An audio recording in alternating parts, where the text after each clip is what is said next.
videoyu sonuna kadar izlerseniz iddia ediyorum ki Bitcoin'i, kripto paraları falan bilin ya da bilmeyin hiç önemli değil. Doları değerinden çok daha fazlaya satmanın sihirli formülünü öğrenip artık siz de doları evet çok daha yükseğe satabileceksiniz. Ben bunu yapıyorum. Mesela en son geçenlerde piyasada dolar 6.85'lerdeyken ben 7.02'lerden dolar sattım mesela. Rakam hiç önemli değil ama bu olay dostlar, dolar 5 liraya düşse de 8 liraya çıksa da devam edebilecek bir şey. Bu videoyu sonuna kadar evet izlerseniz piyasada herkes gidip kimi zaman zararına dolar bozdururken siz duruma göre 15-20 kuruşlara hatta 30 kuruşlara varan farklarla dolar bozdurabilmenin de yöntemini çok net şekilde öğreneceksiniz. Bakın ben kendi işlemlerimi sizlerle paylaşıyorum şu an ekranda. Her şey şeffaf. Ne yapmışım mesela 28 Haziran gecesi 7 lira üzerinden dolarları satıp sonrasında da tabi burada görmüyorsunuz ama 6.85'lerden geri almıştım. Piyasada dolar ne kadar? Evet 6.85. Fark ne? 15 kuruştan fazla. Hatta az sonra anlatacağım.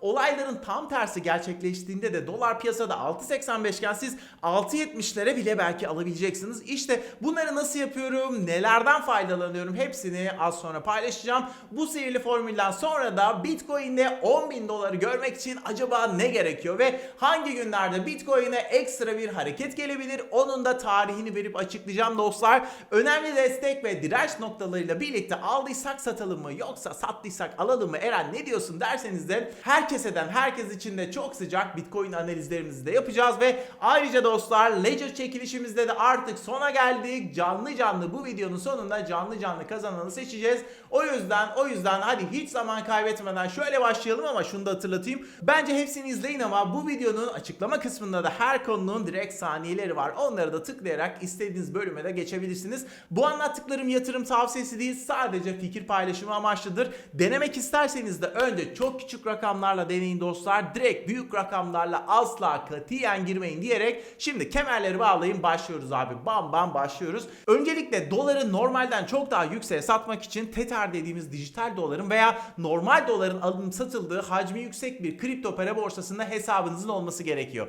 Tether'in yani USDT'nin olduğu kripto para borsalarını öğrenmek isterseniz de aşağıya link ekleyeceğim dostlar. coinmarketcap.com'dan da bunlara bakabilirsiniz. Türkiye'de bazı borsalarda var. Yani illa Tether olması da şart değil bu arada. Normal dolarlarla işlem yapan kripto para borsaları da olabilir. Bu borsalardan birinde hesap açtık diyelim. Duruma göre gerekliyse ve tabi isterseniz de KYC dediğimiz kimlik doğrulama işlemini yapmak gerekiyor. Sonrasında da bakıyoruz serbest piyasada dolar ne kadar mesela? İşte 6.85 diyelim, tamam mı? Dönüp bakıyoruz abi. Tether dediğimiz dijital dolar alacağımız kripto para borsasında Tether yani dijital dolar ne kadar? Eğer 6.85 6.86 civarlarındaysa yani piyasayla aynıysa alabiliriz. Aldıktan sonra da neyi bekleyeceğiz biliyor musunuz abi? Aslında olay burada kapıyor. Aldıktan sonra biz Bitcoin'in düşmesini bekleyeceğiz. Doları pahalıya satmamızın arkasında da zaten bu gerçek yatıyor.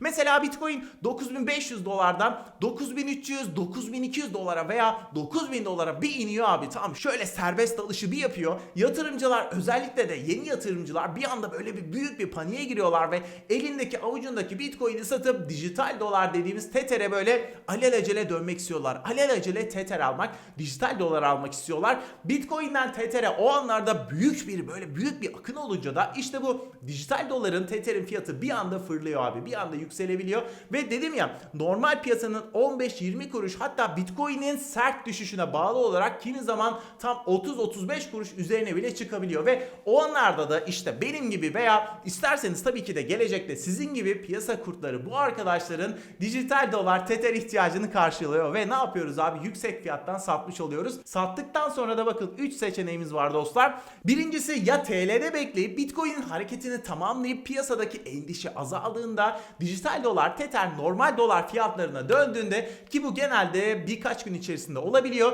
Tekrar Tether'e dönüp 15-20 kuruş pahalıya sattığımız Tether'i ucuzdan geri alabiliriz.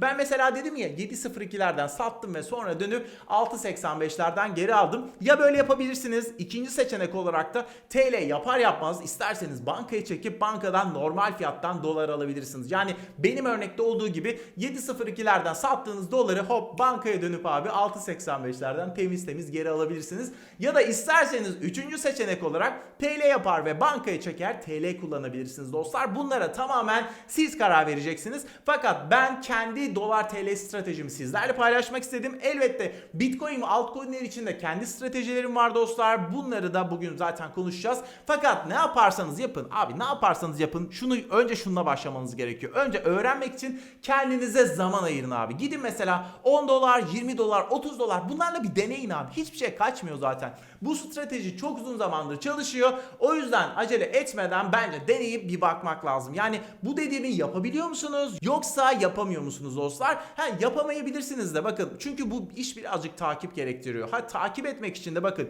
Bitcoin Ticker veya CoinStats gibi telefon uygulamaları var. Malzemeyi depolayıp şöyle bir malzemeyi şöyle depolayıp onlara alarm kurabilirsiniz. Bitcoin şu rakama gelirse abi bana bildirim gönder diye. Oradan böyle bildiriminizi kurup arkanıza yaslanabilirsiniz. Çünkü Bitcoin işte sert yükseldiğinde veya sert düştüğünde size uyarı gelir ve aha dersiniz hemen şimdi Tether'e bakma zamanı. Tether diyorum ama siz bunu işte dolarla da yapabilirsiniz dostlar. Bitcoin'in sert düşüşüyle birlikte piyasada olan dolar ihtiyacını aslında siz pahalıdan gidermiş oluyorsunuz abi. Stratejinin arkasında bu yatıyor ve kripto para borsalarında Tether hacmi de böyle çok da fazla olmadığından, yani zaten kripto paralar genel olarak hisse senetlerine göre çok daha küçük hacimli, çok daha düşük hacimli olduğundan siz bunu aslında bir anlamda şöyle inceden de fırsata çevirmiş oluyorsunuz. Bu arada dedim ya size, tam tersi de geçerli. Yani Bitcoin mesela çok yükseldi diyelim, tamam mı? Veya işte 1000 dolar, 1500 dolar bir anda böyle bir yükseldi. O zaman da piyasada özellikle yine yeni arkadaşlar işte eyvah Bitcoin çok yükseliyor, benim de hemen bu trene atlamam lazım gazıyla bir anda gidip abi Tether'leri verip Bitcoin satın alıyorlar. O durumda da ne oluyor abi? Etkiye tepki. 2 daha 4, yani borsalardaki Tether bollaşıyor. Bu durumda da normal piyasada dolar işte 6.85, 6.86 iken siz 6.25, 6.30'lardan bile işte dolar alabiliyorsunuz. Yok artık demeyin dostlar. Bakın gerçekten yok artık demeyin, çünkü ben yaptım. Piyasada dolar 5.65 civarlarındayken Bitcoin bir gece sanıyorsam işte 7.600'lerden 10.400'lere bir fırladı. Geçen seneyi sanırım. Millet o kadar fazla Bitcoin'e yüklendi ki daha da yükselecek diye böyle çok inanıp Bitcoin'e yüklendi ve ne oldu? Borsalarda Tether dediğimiz dijital dolarların yüzüne bakan olmadı. Piyasada herkes böyle çullanıp Tether'lerini verip Bitcoin alınca piyasada zaten likidite az abi. Ne oldu? Kripto para borsalarında dolar 5.20'lere kadar indi ama ben oralardan değil de 5.22, 5.25 civarlarından mesela o dönem dolar almıştım. Peki Eren, yani bunları sen anlatıyorsun ama işin hiç mi riskleri yok derseniz de evet, teknik olarak az da olsa var dostlar. Ve bir de biliyorsunuz bu videonun anlattıklarım yatırım tavsiyesi değil. Şimdi birincisi bakın, Tether aldıktan sonra o Tether'i nerede saklayacağınız çok önemli. Borsada saklamak her zaman başınızı ağrıtabilecek diye bir kural olmasa da teknik olarak tabii ki de bir risk. Bitcoin çok yükselip veya çok düştüğünde insanlar bir anda hurra ediyorlar ya, işte o zaman borsaların genelde mobil uygulamaları çok yavaş çalışabiliyor veya size tepki vermeyebiliyor. Ne olabiliyor dostlar? Gerçi o durumlarda da ben size şunu öneriyorum. Eğer uygulamalar açılmıyorsa dönüp web sitesini kullanın. Çünkü genelde insanlar uygulamaya yüklendiği için web sitesi bir tık daha rahat olabiliyor veya işte ne olabilir abi? Geçici olarak servis dışı kalabilir veya en kötüsünü düşünecek olursak mesela borsa kapanabilir abi. Tabii ki de burada çok böyle uç noktaları konuşuyoruz belki ama bunların geçmişte örnekleri var dostlar. O nedenle bu işi yapacak olanlara ne yapabilirler abi? Minik rakamlarla öğrenene kadar borsada tutarak bu işlemlerini yapabilirler. Ama sonrasında da donanımsal kripto para cüzdanı olan Ledger'da ben tutmalarını önerebilirim. Yine de tabii ki de ben işte borsada tutacağım Eren, işlemlerimi çok daha hızlı yapabilirim derseniz de o da tabii ki de sizin bileceğiniz iş. Fakat hani Ledger dedim ya, bu dünyada kripto para dünyasına adım attığınız an en güvenli diye bir şeyin olmayacağını, sadece daha güvenli diye bir kavramın olacağını unutmayın dostlar. Bu arada Ledger için şunu söyleyebilirim. İndirimle almak isterseniz hemen aşağıda benim özel linkim var. Fransa'dan bizzat Ledger'ın kendi mağazasından alabiliyorsunuz ve kargosu da AliExpress gibi değil, yani uçakla en geç 2-3 gün içerisinde geliyor. İkinci risk, bakın bu işin ikinci riski nedir derseniz de, şimdi siz normalde altın veya TL alacakken atıyorum bu şekilde dolar almış oluyorsunuz. Dolar serbest piyasada düşerse Tether de düşer dostlar. Sonuçta dijital dolar almış oluyorsunuz. Hani ben %1 bile olsa ihtimalleri veya %5, %10 ihtimalleri olsa da bunları şurada kağıt üstünde sizlerle paylaşmak istiyorum. Üçüncü risk de Tether'in kendisinde dostlar. Tamam, piyasada dolar destekli en büyük stabil kripto para Tether. Geçmişte çeşitli şaibeler yaşansa da ve değeri kimi zaman çok uç noktaları söylüyorum 75 5 centlere kadar düşse de sonrasında Tether şirketi USDT'de toparlamayı bildi. Evet, ben alıyorum, satıyorum. Tether dediğimiz dijital dolarla bu işlemleri yapıyorum ama çok uzun vadeli Tether'de de kalmıyorum. Bunu da söylemek istiyorum. Ama Tether aldığınız zaman şunu da bilin, şunu da bilin. Bizzat Amerika Birleşik Devletleri'nin bastığı doları almış olmuyorsunuz dostlar. Sonuç olarak bunlar dediğim gibi yatırım tavsiyesi değil dostlar. Dener veya denemezsiniz. Yani orası size kalmış ama bu strateji temelde Bitcoin'in hareketlerini takip ederek ayda ortalama işte 8 defa 10 defa falan alsat yapmaya dayanıyor. Bazı aylarda daha az veya daha çok da olabilir. Tabii ki de bu Bitcoin'e bağlı bir şey. Dolayısıyla ya bu strateji Eren gerçekten çok iyiymiş. Ben böyle alayım Tether abi 3 sene unutayım. Baksana yükseliyor falan gibi bir şey yok dostlar. Böyle bir şey yok. Böyle bir şey demek istemiyorum. Çünkü bu videoda herkese ulaşabilmek için en basit, en yalın haliyle anlatmaya çalışıyorum. Umarım beğenmişsinizdir. Gözünüzün önünde duran bir şey aslında ama çoğumuzun da gözünden kaçabiliyor. Şöyle güzel bir videoda sizlerle paylaşmak istedim. Şimdi isterseniz de çok hızlıca hem Bitcoin hem de Ethereum, Chainlink, Stellar, Neo veya Ripple XRP gibi tüm altcoin'leri istisnasız bakın tüm altcoin'leri ilgilendiren altcoin market cap analizinde şöyle bir yapalım dostlar. Şimdi bakın bir önceki videomda altcoin'ler için tamam şu an ortam güzel de bakın abi Bitcoin dominansında RSI 30'un çok altına indi. Altcoin'lere dikkat edin. RSI'nin bu kadar aşağılara inmesi pek ayrı alamet değil demiştim ve sonrasında da ne oldu? Video sonralarında işte RSI toparladı. Bu da altcoin'lerde birazcık bir geri çekilmeye neden oldu. Ve bir de Bitcoin'de 9500 doların önemine dikkat çekmiştim. Yine bir önceki videomda Bitcoin'in teknik analizine geçtiğimiz zaman da şunu söyleyeceğim. Bakın 9500-9550 dolar üzerinde Bitcoin tutunabilseydi daha farklı yükselişleri belki konuşabilecektik. Ama bir iki gündür yaptığı hareketlerle Bitcoin yeni bir kanal içerisinde olduğunu doğruladı. Yani yeni alçalan kamamız herkese hayırlı uğurlu olsun dostlar. Takozun küçüğüne biliyorsunuz kama diyoruz ama yoksa işlevleri aynı. Alçalan kamanın bitişiyle de yüksek ihtimalle bir yükseliş gelebilir ve 9400-9550 dolar seviyeleri yine bir kez daha önemli olacak. 9400 üzerine Bitcoin çıkarsa evet kama kırıldı diyebiliriz şu an. Fakat daha sağlam bir yükseliş için yani en azından evet yani Eren 10.000 doları artık bir görelim ya diyorsanız da dostlar İlk etapta 9400 ve sonrasında da 9500-9550 bölgelerinde tutulması gerekiyor. Destek seviyemizde 9000-9100 dolar bölgesi olacak. Yine yeniden bir karar aşamasında Bitcoin olduğu için bir önceki videoda söylediğim şeylerin önemi aslında bir kez daha ortaya çıkıyor dostlar. Stoplu gitmek lazım abi. Gerçekten ben stoplu gidiyorum. Kademeli stoplu gidiyorum. Öte yandan başta dediğim gibi diğer mevzuyu da ben konuşmak istiyorum dostlar. Fibonacci Time Zone'a göre şu an 21 Temmuz günlerinde Bitcoin'de ekstra bir hareket, ekstra bir enerji gelebilir. Hani bu Fibonacci Time Zone'u ben daha önceleri de söyledim. Süper böyle ultra güvenli bir indikatör olmasa da burada sizinle tam 1 ay öncesinden, 2 ay öncesinden görüp bakın şu tarihte hareket geliyor diye paylaşmıştım ve bunun da gayet olmuşluğu var dostlar. Sıkı takipçiler bilirler. Şimdi isterseniz ne yapalım? Bakın Ethereum'da Ripple XRP'ye, XLM'den Cardano'ya ve hani böyle söylüyorum ama tüm altcoin'leri zaten kapsadığını söylemek için veriyorum bu örnekleri. Evet, altcoin market cap analizine geçelim dostlar. Bu arada siz de kanalıma abone değilseniz abone olabilir, zile dokunabilir ve videolarımı beğenip yorumlarınızı şöyle aşağıya güzelce yazabilirsiniz. Altcoin market cap analizine bir süredir biliyorsunuz bakmamıştık ve bakın şu an ekranda görüyorsunuz. Turuncu ile çizmiştim bu bölgeleri ve mini bir yükselen kama sonrasında evet düzeltme yemiş. Çok beklenen yani bizim çizdiğimiz şekilde bu hareket gerçekleşmiş ama bundan da önemlisi şu an tüm altcoin'ler 94 milyar dolarda ve tekrar bu yükseliş hattına ve altcoin'ler girmeye çalışıyor. Uğraşıyorlar. Risk almak istemeyenler kârdaysa dilerse satabilirler dostlar.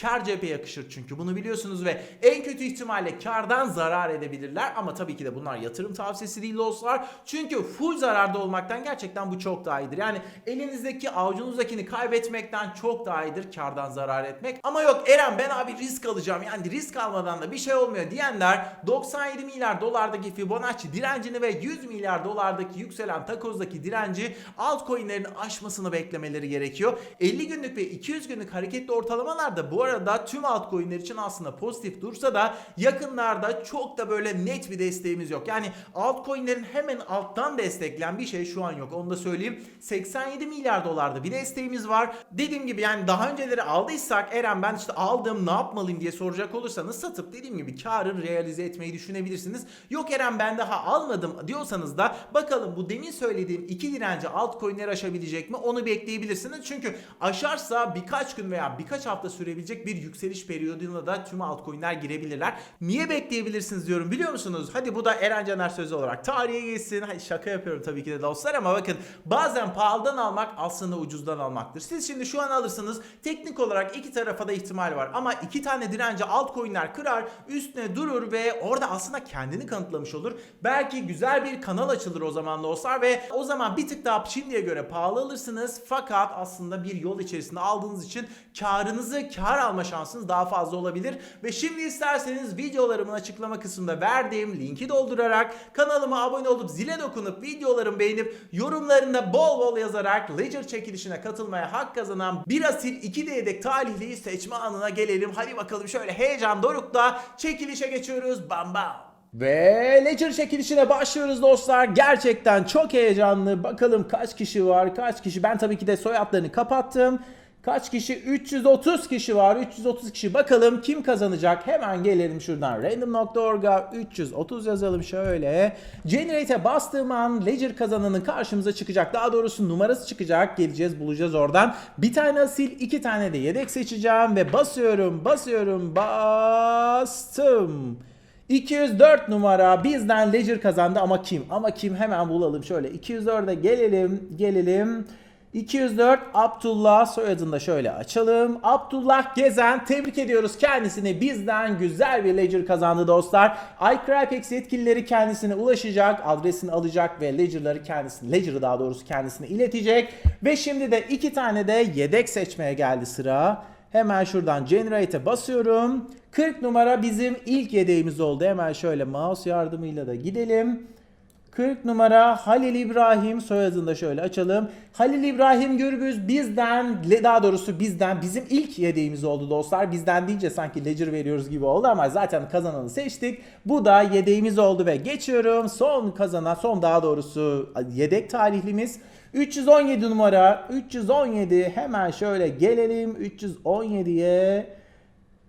Çetin Gökhan şuradan açalım. Çetin Gökhan Özgören, kendilerini tebrik ediyoruz. Görüşmek üzere. Kanalıma abone olmayı, zile dokunmayı, videolarımı beğenip yorumlarınızı da şöyle yazmayı unutmayın.